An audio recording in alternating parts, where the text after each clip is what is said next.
and welcome to this session on fluid structure and interaction and solid mechanics 2.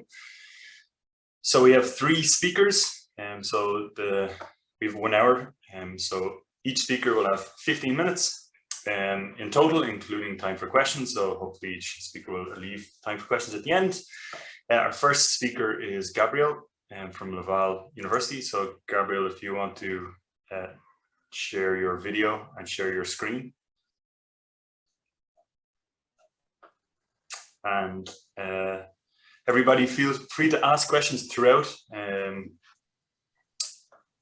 we should have a nice discussion at the end. So feel free to start, Gabriel, whenever you're ready. Are you able to see my presentation? Yep, I can see and hear you. Okay, thank you. So, hello everybody, my name is Gabriel Saint-Ange. I'm a student in mechanical engineering at Laval University. And today I'm going to do a presentation about the multiphysics object-oriented solver for fluid structure and thermal interaction. During my presentation, I'm going to talk to you about the multifield application itself. And after that, I'm going to talk to you about the fluid structure and thermal problem that we tend to resolve. So in fluid dynamics, one of the most complex problems that we can face are multiphysics simulations. And the 2 multiphysics simulation that I'm interested in is the fluid structure problem and the heat transfer problem. As we can see in the animation above, we can see a fluid structure problem where we have a solid body that is moving through the fluid surrounding him. And we can see that the solid body and the fluid are interacting with each other. That particular application is a flapping wing technology for propulsion mechanism. Although FSI simulation can be used for energy extraction mechanism or structural deformation of aerodynamic bodies. The second type of multiphysics simulation that I'm interested in is the heat transfer problem. As we can see in the animation below, we can see a heating element in the middle that is transmitting heat through conduction and radiation to the fluid surrounding him. The fluid is represented by the cutting planes in the bottom and the top section. The middle section is a solid body.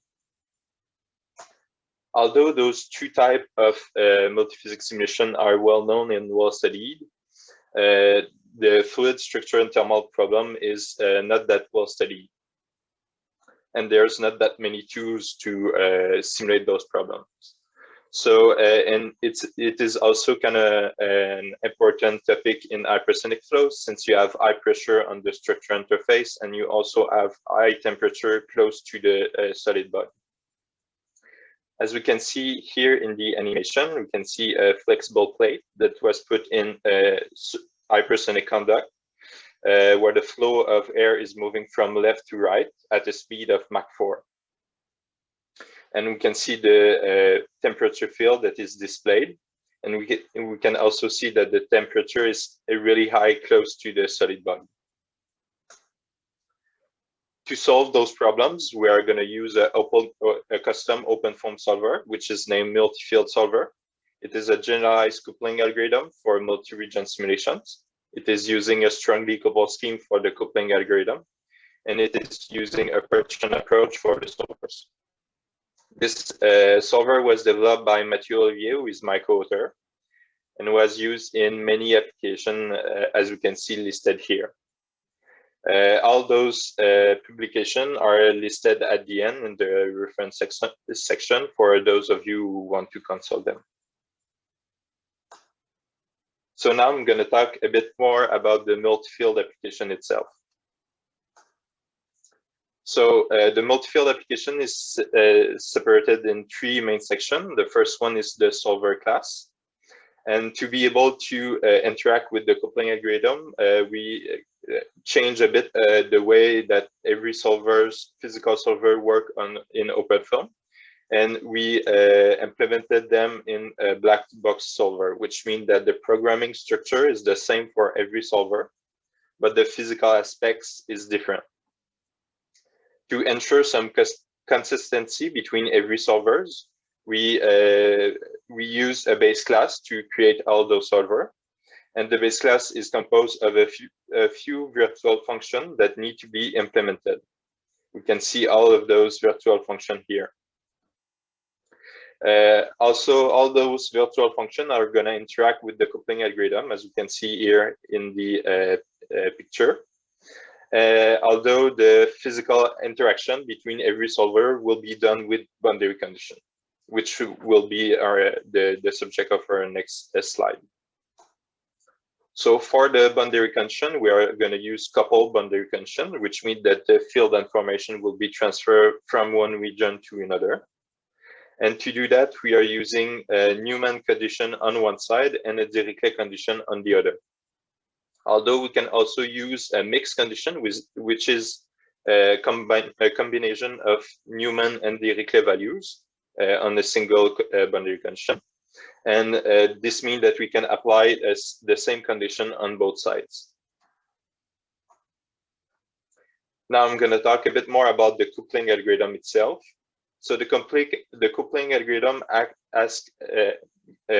acts as a simulation manager, which means that it manages the resolution process through the solver's objects. As we can see here in the picture, every region was associated with a single object solver, and all the functions that are related to that solver are here in this section. So the coupling algorithm will interact with every function in every region, and it will interact with them sequentially for every region, as we can see with the black arrow that they are moving from left to right, from the region 0 to the region n.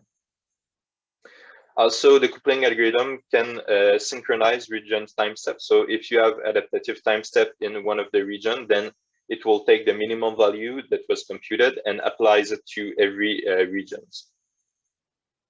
Also, we can see in the outer loop section, which is here in the picture, that every solver will be converged before passing to the next time step, to ensure that the coupling, the strongly coupled scheme is applied. Although it's important to specify that the physical field interaction is done through the boundary condition. So now I'm going to talk a bit more about the fluid structure and thermal problem. And to be a bit more realistic, I applied that problem to a test case, which is the flexible wedge in hypersonic flow. The wedge problem in hypersonic and supersonic is really common, and it is used as a test case. So you have a hypersonic inlet that is moving from left to right and is creating an oblique shock wave in the fluid section. For that case, we added a solid region at the bottom to interact with the fluid, and we added an interface in the middle. To do a kind of a link between what we talked earlier with the coupling algorithm, I just added this picture here. So we are going to talk a bit more about the object solver that are in the middle. So we applied to the wedge problem, we applied two specific solver. For the fluid region, we applied a compressible density-based solver, which was inspired from whole central form, but it was modified to be implemented with the coupling algorithm. And for the solid solver, we used a linear elastic solver with thermal coupling that was inspired from the thermal linear geometry solid from solid form. And also it was modified to be able to interact with our coupling algorithm. As you can see in the picture here, the next step will be to define the boundary conditions. So for the boundary condition to interact with the fluid structure problem, we use the FSI interface displacement, which is a Dirichlet condition. And it is interacting in a way that is transferring the field information, the displacement field information that was computed on the solid side to the fluid side. And the fluid is using that information through a moving mesh algorithm to deform the mesh of the fluid. On the solid side, we use FSI interface traction, which is a Newman condition. And this condition is transferring the field information that was computed from the pressure field at the interface. and is transferring that information to the solid section. Those two boundary conditions were custom made for our applications.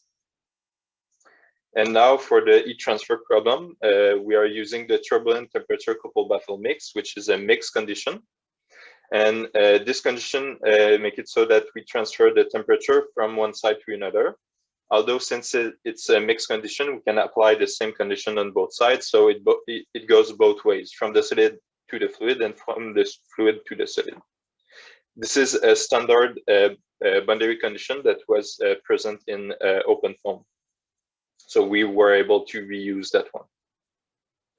So now when we applied all of those problems to all of those methodology to the wedge problem, we can see some results.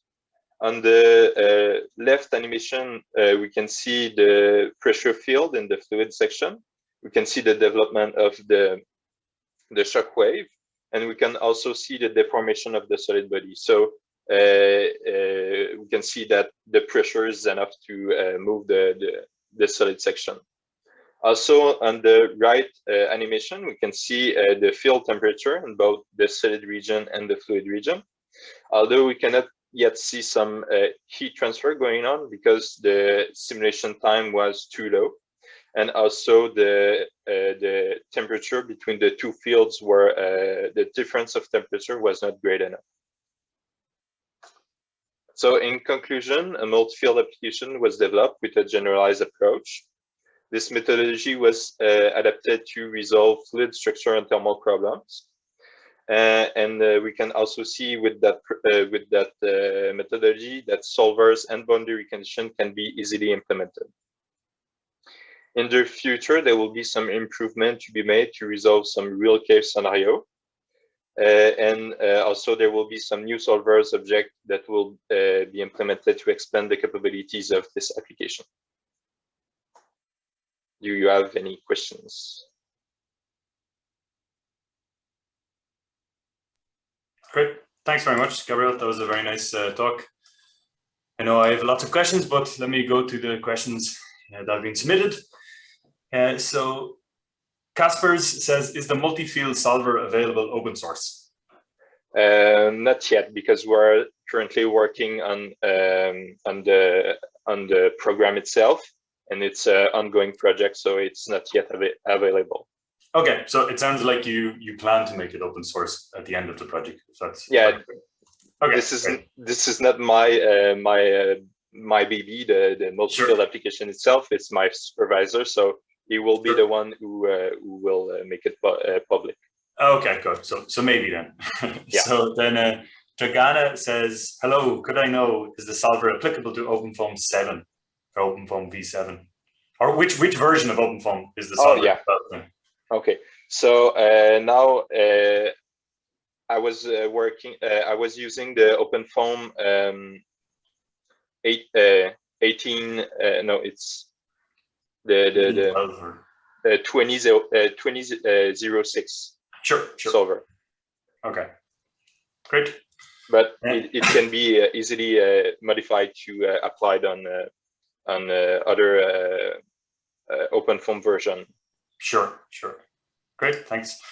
Chandan asks, how good is the solver to deal with incompressible flows? Yeah, well, we have multiple solvers. So the one that I used was for compressible flow, although we have a lot more solvers that are used for incompressible flow. Okay, great.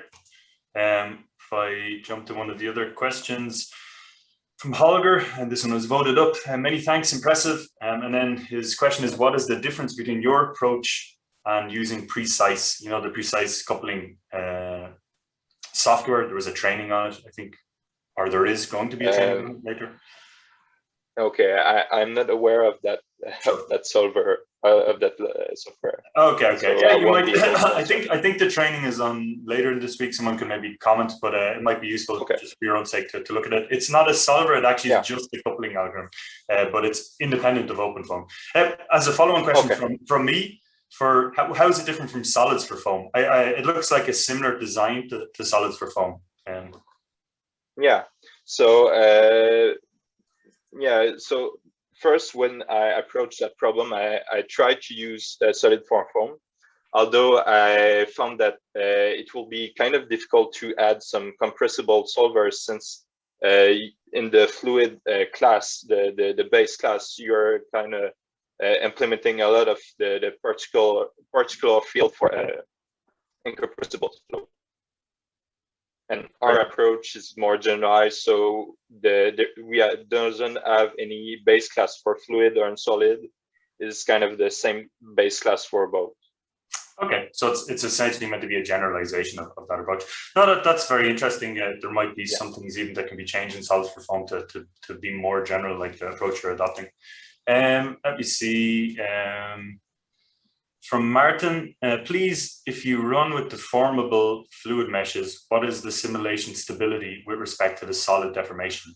And do you observe appearance of any low quality cells, or do you need to remesh? So basically asking about the dynamic fluid mesh. Yeah. So as it stands now, the deformation of the solid region is not that high. Although with the flexible plate that I showed earlier, if the deformation is too great, yes, there will be some bad quality mesh. Although I'm not remeshing those, I might just change the stiffness of the material, because it's kind of more of a test case than a real problem. Okay, great. Some comments, good job. Are these methods applicable to a monolithic approach? No, it is not. We used the partition approach because it was simpler to implement with multiple solvers. Yeah. And the idea behind this multifield solver was more to add a lot of solvers to be able to do multiple tests and test case. Okay, great. And then one last question for me is, what is the coupling algorithm? Is it fixed under relaxation or Atkins, or did you implement something like IQ NILS or something else for the Dirichlet-Neumann coupling? Yeah, I'm not sure about that. It will be my supervisor who will be more aware of those things. Although it's a strongly coupled algorithm, and I'm not sure that is using any relaxation. Okay, great. Okay, super. Thanks very much, Gabriel, for the nice talk. So you're welcome. Feel free to stop sharing your screen now, and we can move on to Martin next. So thanks again. So Martin, you can share your video and share your screen.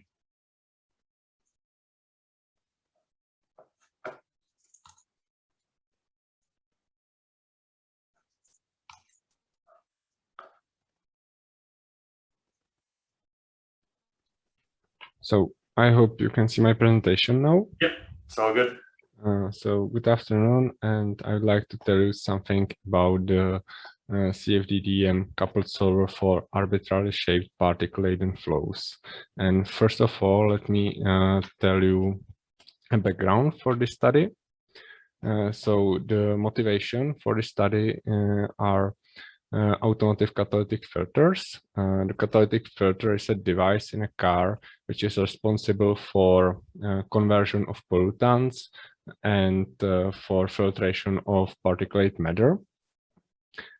And this device is manufactured by deposition of catalytic material inside the porous filter. But the overall performance of catalytic filter is highly dependent on the distribution of catalytic material inside the filter.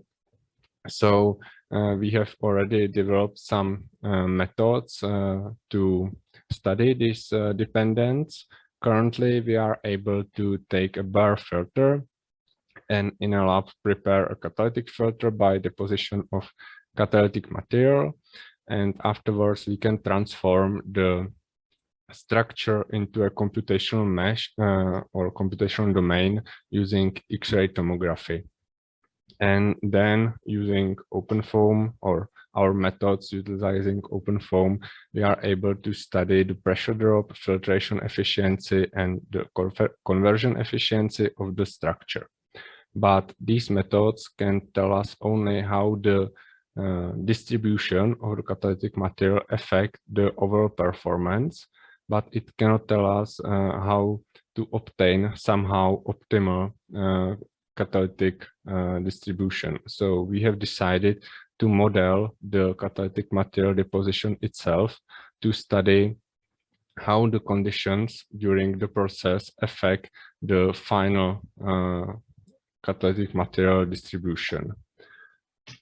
So what we are dealing with is a computational domain which can be actually divided into two parts, into a part which consists of pure fluid and into a part of solids. We have a partial differential equations describing behavior of each part, but we need to resolve the coupling between these parts. Because of the character of deposition of catalytic material, we have to consider fully particle-laden flows, fully coupled particle-laden flows. This means that the motion of solids affect the motion of the fluid, as well as the motion of fluid affect the motion of solids. And of course, there is possibility of contact between solids and of contact between solid and the boundary of the computational domain. So the inclusion of solids into a computational domain in our case is handled by hybrid frictious domain immerse boundary method. This means that we have only one velocity and one pressure field for both phases, and that the flow is simulated on a grid which does not conform to the shape of the solid. This is depicted down here. Here is some arbitrarily shaped particle or solid defined by STL file. And we can see that the particle can be defined over several computational cells. The solid itself or its behavior is treated by the additional forcing term S in Navier-Stokes equations, and it is defined in a way that this term is active only in cells where the solid is present. This is thanks to this indicator function lambda, which is positive only in cells where the solid is present. The indication function lambda is reconstructed based on this STL defined shapes.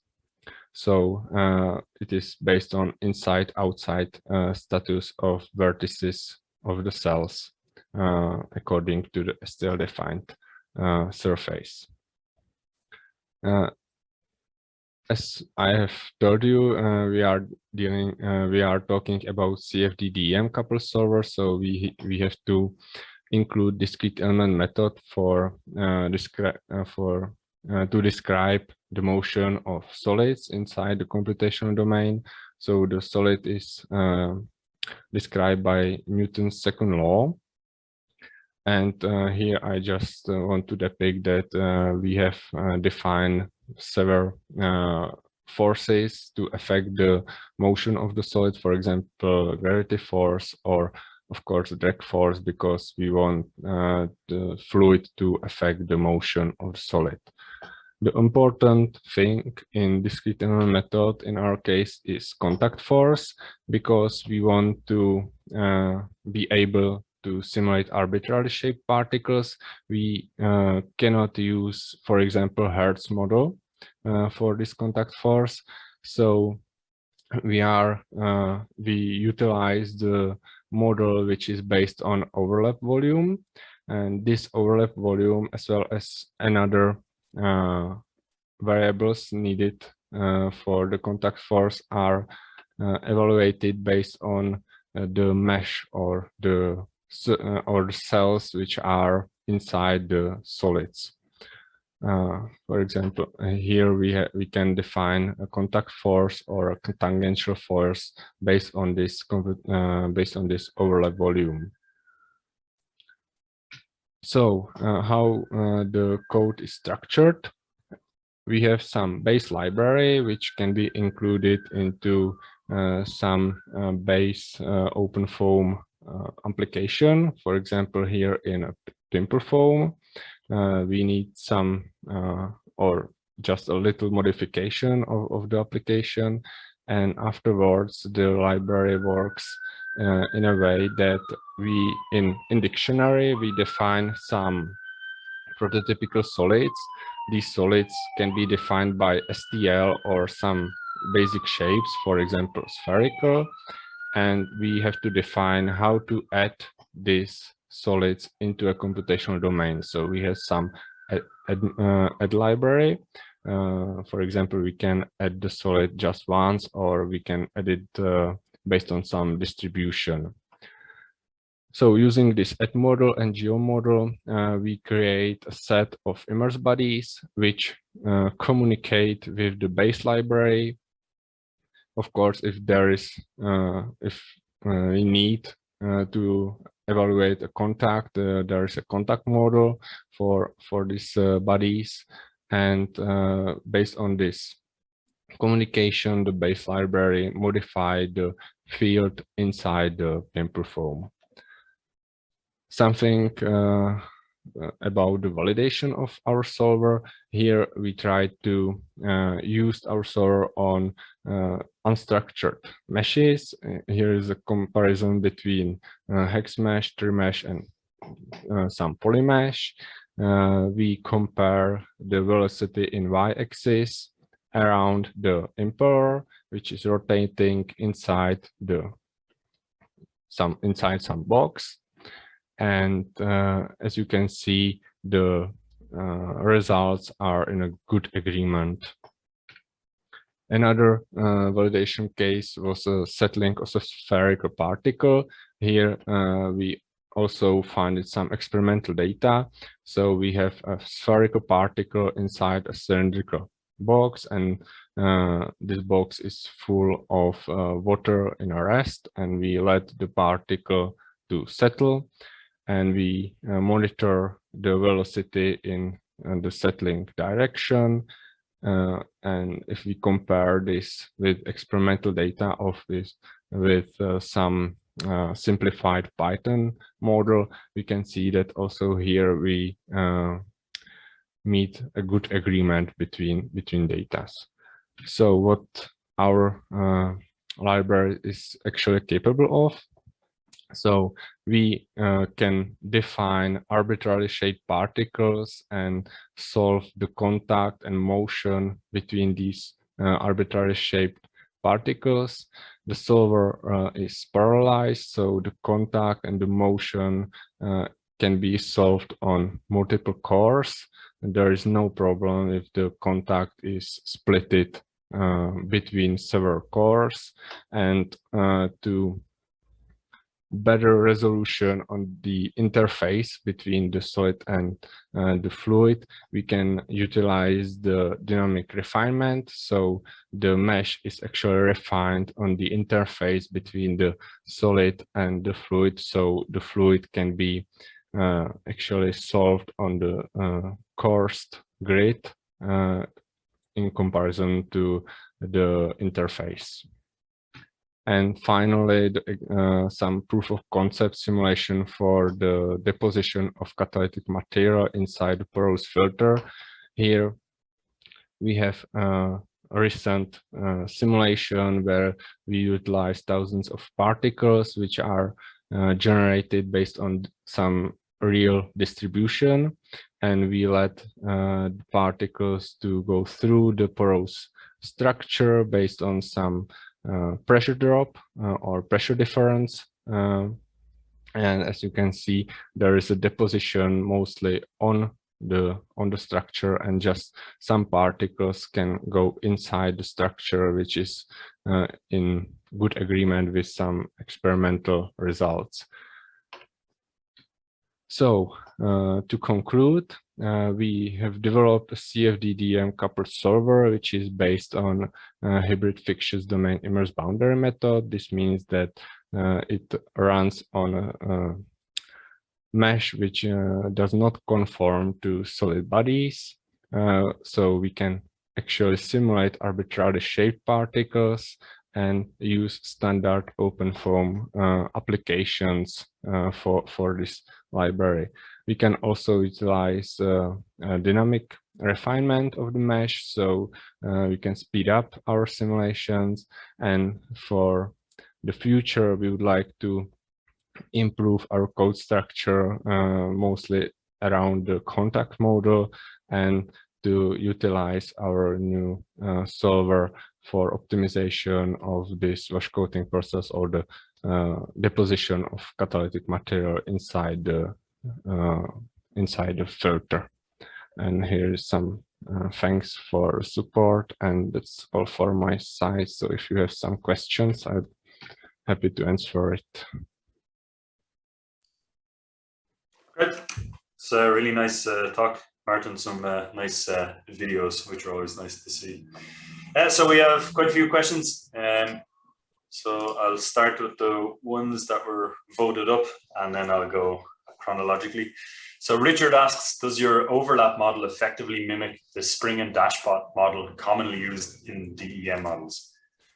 Yes, if we use the spherical model, so our contact model actually mimic these commonly used models. Okay, great. Patrick asks, have you also looked at CF-DEM coupling from DCS? And if so, why did you decide not to use it? Yes, we have looked for it, but we tried to create a solver which would be actually capable to solve arbitrarily shaped particles. Okay, great. Okay, so a few more questions. Poyen asks how much your model is flexible for any arbitrary shaped particle to be introduced. So how flexible is it, I guess, for any arbitrary shaped particle to be introduced? And does it depend on the resolution of your mesh? Yes, I think we can simulate any arbitrary shaped particle, and of course it depends on the mesh resolution, because if you have some sharp edges, the mesh has to be refined enough to track these sharp edges. Okay. One question from me then, a follow-on, is you're able to prescribe motion to the particles as well. It seems so. In the propeller case, it was rotating, so you were really prescribing the rotation of the particle in that case, were you? Yes, we can, for example, prescribe the rotation for some solid particle, or there is many possible operation status for solid particle, just fluid solid coupling, or static solid body, or this rotating body. Okay, great. And so going back to the questions, Opal Gasson, is your solver open source, or do you plan to make it open source? Yes, currently we are preparing an article to be published, so this library should be open source with this article. Okay, great. And how is it different from CF-DEM? So I guess one thing you're saying is you can have arbitrary shaped particles, but I'm not familiar with the latest releases from CF-DEM. Yeah, I'm also not familiar with this and the capabilities of this solver, but for example, in our solver, it is really easy to add, for example, adhesive model for a contact. Okay. So I think as I go through the CFDEM project, it was not readable for me, so okay. That's maybe it's not so complex. Sure. I think. And have you considered particle transformations or changing? That was a follow-on question. So changing in size, for example, or shape of the particles? No, not yet. Okay, great. Let me see. I know we have more time in this session, so I'll ask a few more questions. Did you already couple your approach with multi-phase solvers such as interfoam? No, but because in the deposition of catalytic material, the final phase is a drying, so we plan to include this library into Interfoam to actually add a gas phase. Okay. So it's in plan. Axel says, excellent job, eager to know how your model deals with particle-particle and particle wall interactions. In addition, can your solver account for non-spherical? So I think the answer, yes, it can be non-spherical because that's one of the main key features, and how it deals with the particle and particle wall interactions. These are these contact models, I guess, which can be runtime selectable or something, is it? Yeah. Or maybe you want to talk about that. These, I'm not sure, did you mention it here, but I guess there are a variety of, for DEM, there are very many different contact laws that can be implemented, I guess. Yeah, of course. That's... Okay, thanks. Let me see. Josh says, really cool modeling. Any plans for complex particle-particle interactions, i.e. van der Waals? Also, do you need to soften your particles to lower contact time to allow a larger DEM time step? Yes, I think we would be able to add this, for example, van der Waals model, but of course it's takes some coding, and there is inside DEM loop, so the actually DEM time step is not dependent on the CFD time step. Sure. Okay. Yeah, I guess van der Waals, I suppose that would be maybe a non-local interaction, so that sounds more complicated. Yeah, that's true. Okay, so yeah, there's loads more questions coming in, which is great. So you might look at the questions afterwards and answer them in the chat. I'll maybe pick up one more of them. What is the advantage of solving field equations for a solid instead of just adding a source term in the gas field equations like in the conventional Euler or Lagrangian models? I think the important thing is the motion of the solid here. I'm not sure if that's possible in that case. Sure. Great. Let me see. Yeah, okay, we'll go for one last one from Richard here. Surely most industrial meshes are too coarse to allow resolution down to particle scales. CFD EEM will handle arbitrary particle shapes incidentally. Okay, so there's two things here. Richard saying one, CFD EEM does handle arbitrary particle shapes prescribed by STLs, but I'm separately, not familiar with this. So. Sure, yeah, that's fine. But surely most industrial meshes are too coarse to allow resolution down to the particle scale. Is what Richard is commenting on. I'm not sure if it's a question or comment, or maybe he has a question mark. So is mesh resolution a limitation, I suppose? Of course it is limitation, but for example, in our case where we try to simulate porous structure, the mesh resolution is actually dependent on the resolution of X-ray tomography, so that's not problem in our case. But of course, if there is some another application for this, the mesh resolution can be the bottleneck for this case. Sure, perfect. Okay, I'll thank you, Martin. There's some more maybe comments or questions you might want to answer in the chat or the discussion afterwards. So thanks again for a very nice talk. And we'll move on to the final speaker in this session. So we have Pavel Gruber, who's going to look at the consistency between cell stresses and Neumann boundary conditions in solid mechanics. Great. Thank you, Mr. Chairman. I hope you can hear me. Yes. Good afternoon, ladies and gentlemen.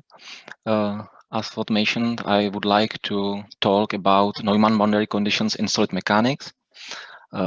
My name is Pavel Gruber, and I cooperate on this topic with Martin Isos on Institute of Thermomechanics of the Czech Academy of Science. Martin is, in addition, is an employee of University of Chemistry and Technology in Prague. And my primary employer is company named Cardiff. It's a center of applied research and development for additive manufacturing. This company was founded by two industry companies. Česká zbrojovka is a military industry, and Benešalát is a founder industry. And the third owner of the company is Physical Institute of the Czech Academy of Science. And the goal of this company is to connect the academic and industrial worlds. We are using OpenFOAM for many topics. For computational fluid dynamics, this is some flow of cooling fluid through gyrostructures. You can see some real example of our work.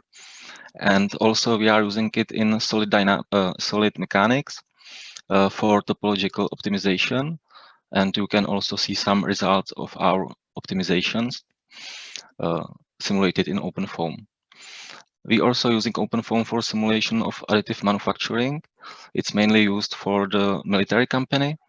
And we are interested in finite volumes because we believe that we can obtain interesting results in case of shock waves in solid or fast dynamic regimes because of the base of the method that it is based on equilibrium of fluxes instead of some assumption about continuity of fields as it is in finite element method.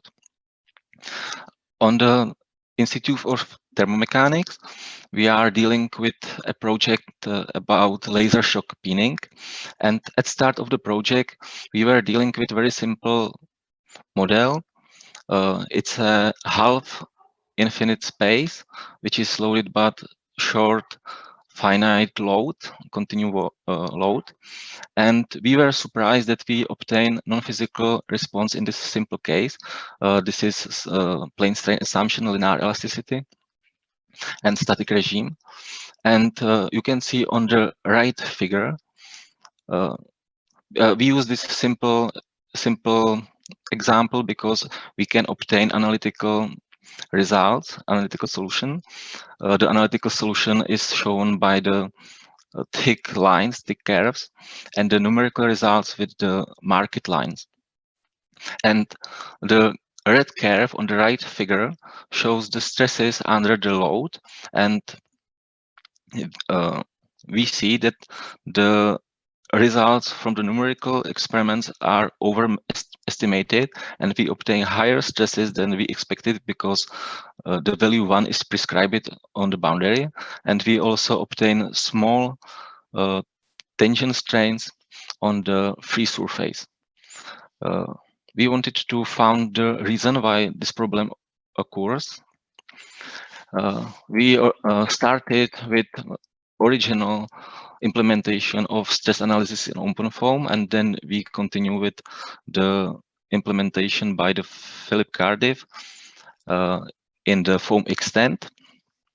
And we also try to use some results from Gibran Hydra implementation, but it's only for explicit dynamics, and this implementation is not pure cell-centered approach.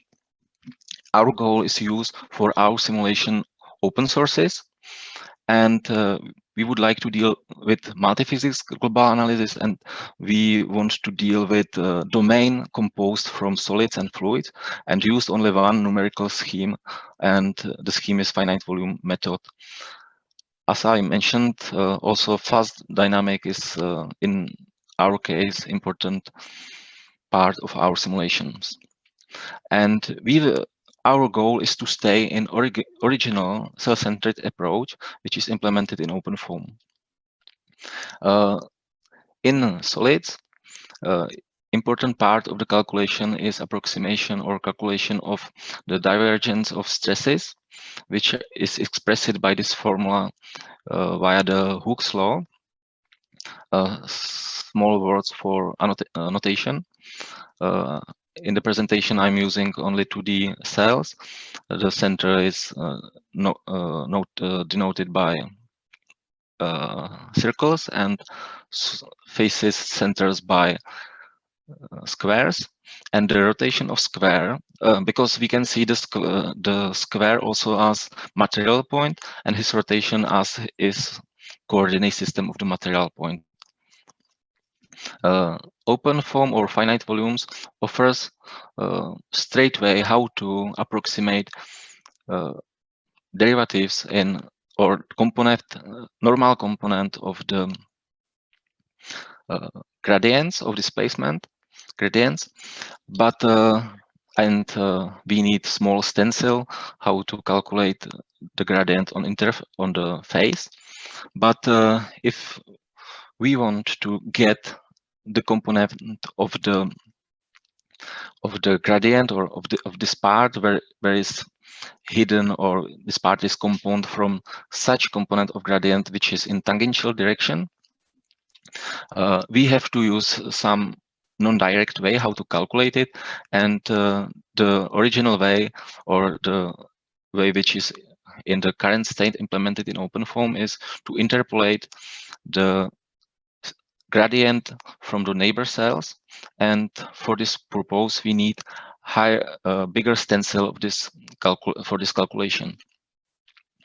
The problem began when the face is on boundary, because we lost the important part of the stencil, and we lost this also in the case that the face is not only directly on the boundary, but it is on a part of a cell which is a boundary cell. How we treat with this problem? This is the problem of the loss of stencil. This is Neumann boundary condition. This is prescribed tractions and Hooke's law. And for some purpose, we split this tensor to two parts. In the first part are components of gradients, which is able to calculate directly from finite volume method, but and from the original cell-centered finite volume method. But in the second part, there are components of the displacement gradient, which is in the tangential direction, and it is not possible to get it directly. This is a system of equations. This is free equation for 9 unknowns, and when we transform on the face to local coordinate system, the local coordinate system has x-axis identical with the outer normal vector of the face. We can simplify these two parts, and we have in this problem only 7 unknowns, and in addition, these 2 unknowns are strictly connected, and practically we have 6 unknowns and 3 equations. When we will be able to calculate this system of equations, we get good or correct approximation of normal derivatives, and but in the green part we have the tangential ones. We are using this well-known identity. This has a geometrical meaning. On this simple cell, we can demonstrate that this identity for first component of displacement, it says that the contraction between or difference of contraction between the horizontal faces has to be in relation with rotation of the faces of the vertical faces. This is a standard approximation of the equation of the previous equation in the finite volumes, and we summarized this formula through the internal faces on the cell. We obtain some right-hand vector, and on the boundary cell, which is under our interesting,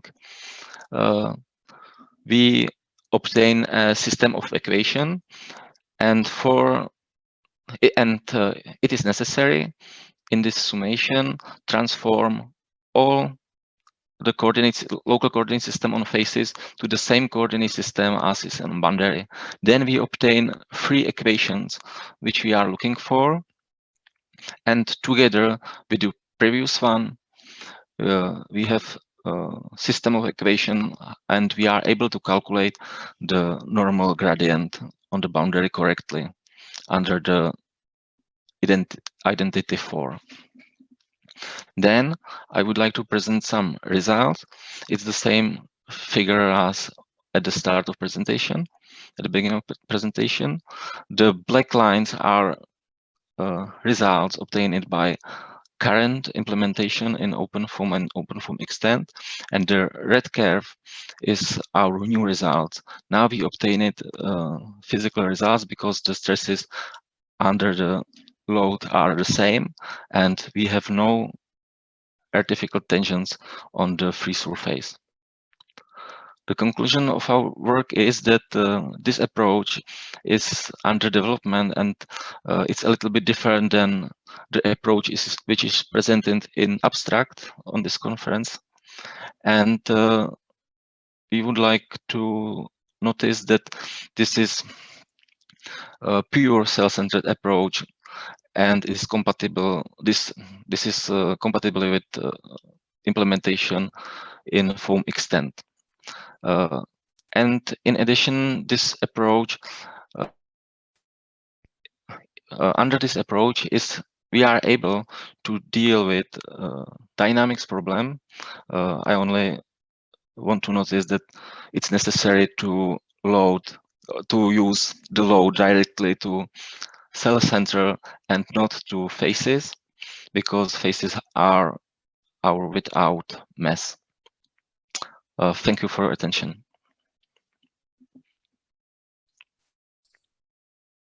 Great. Thank you very much for your talk, Pavel. Yeah, I found that really interesting. If people have questions, they can ask them in the chat. I've got lots of questions. One thing on the abstract, if you're saying your abstract is different, if you want, you can just email an updated abstract, and we can update the book of abstracts for after the conference if you want. There's no problem. You can just send an email to OpenFOAM 2021. Let me see, people are thanking for the questions. So if I understand correctly, the key difference is how you deal with the tangential gradient on the boundary. So is the normal gradient and tangential gradient calculated using the same approach? Or so let's say their original approach in foam extend is you extrapolate the full gradient from the cell center, and by extrapolate I mean zero gradient extrapolate. You just take the cell center gradient and you use that at the boundary, and then you overwrite the normal component just using one-sided differentiation. So the value at the boundary minus the value at the cell center. So it seems here that you're updating the tangential component. Is that correct? Or is it the calculation of the normal component is also different? Yes, we are also obtained the tangential part of or tangential components, but for ours mainly important to get correct approximation of the normal component, which is dependent on the tangential part. I only want to show that, for example, if we have some simple square cell and we obtain some such kind of deformation of the cell, in the previous or original implementation, we obtained this average value of the gradient, and the displacement of the phase point is different than in the correct way. Sure. Did you see, I'm not sure, it was at one of the workshops, I know Željko Tukovic is here, but he devised a method where he used what's like the finite area method to calculate the gradient on the boundary directly, as opposed to, well, not for the normal component, for the tangential component, so that it's really calculated directly on the boundary. Had you seen that method? No, I'm not sure.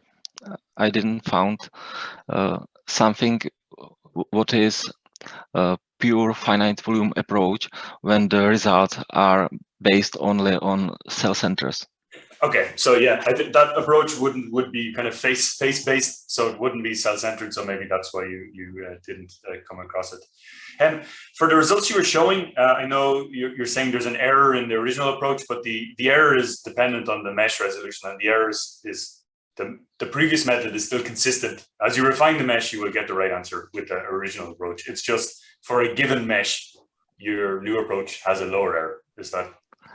Yes, you are right, but the error is on the wrong side, because when we expected, for example, the value 1, when the finer meshes, we expected that we will go to the solution from the safety side.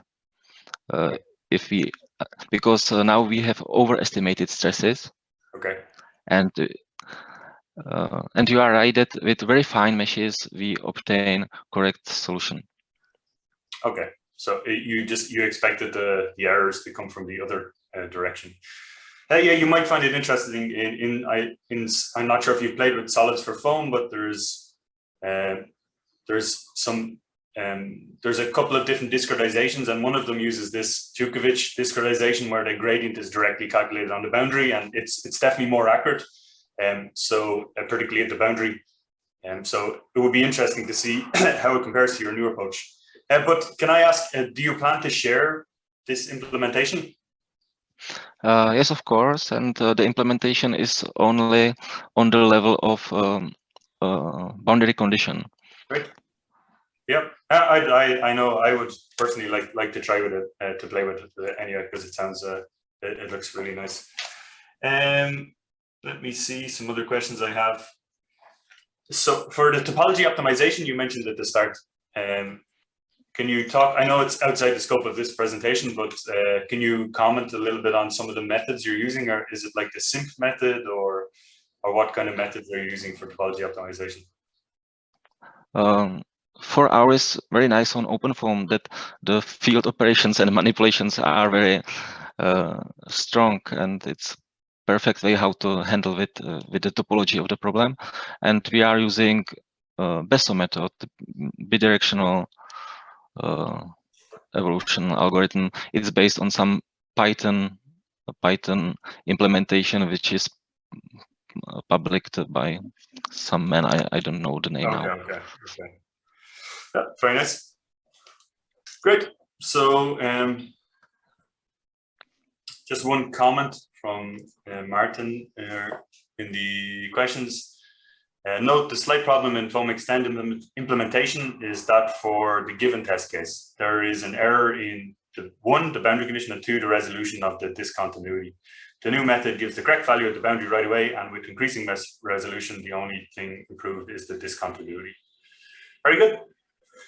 Thanks very much. So I'll bring this session to a close now, and I think we have a 10-minute break until the keynote, and also I believe there's some Irish music as well if you want to watch it in the platform as well while you're drinking your coffee. So thanks very much to our 3 speakers, and if anyone has any follow-on questions, feel free to stay in the chat or follow up directly in the meeting hub. So thanks again, Martin and Pavel. Thank you very much. Bye. Great. Thank you, Gabriel. Bye-bye.